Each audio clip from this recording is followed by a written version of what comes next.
To me, every speech is like a food dish. Just like food needs flavor and texture, a speech also needs expression, confidence, and great structure. And today, Edward brought us a lot of flavor with his speech. It was indeed a delicious experience.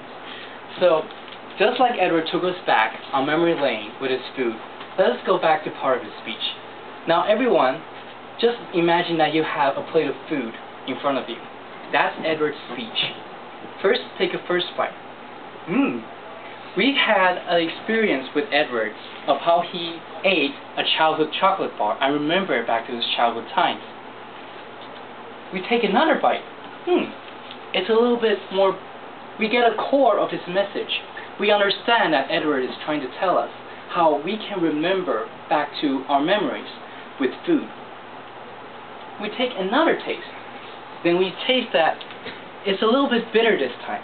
Edward tried to cook his mom's food and actually had a different experience. He forgot something. Then we take another bite. It's sweeter this time. He actually went back home for Mother's Day and had learned the correct way to cook with his mother. And finally, he ended with the right amount of sweetness. We need to remember to walk home and we want to go home and take a walk in the kitchen. Why do I keep mentioning the different flavors and tastes?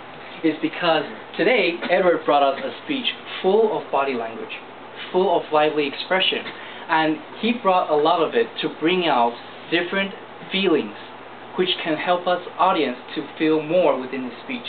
So everyone please give Edward a big round of applause because he did a great job. But just like how Edward felt the first time with his food, with his cabbage, today I want to offer you a few steps to make your speech even more delicious for next time. Now, many times we might make the same mistakes of making our hands a little bit too busy. As Edward tried to role play throughout some of his speeches, his hands were kind of all over the place. Just try to calm the hands a little bit, then we can be more focused at your message. And also, you shared the experience of cooking fried cabbage. However, we as the audience, we always want to hear more. We always want to learn more experiences from the speakers. So try to add in a little bit more story. So all in all, let me give you the complete recipe for Edward's speech. He had great body expressions, great facial expressions, and he pulled us all in with the truthful feelings of his story. But as long as you add in, be careful not to add in too much body language and add in a little bit more story. Your speech can become even more excellent. Back to Countess Chair.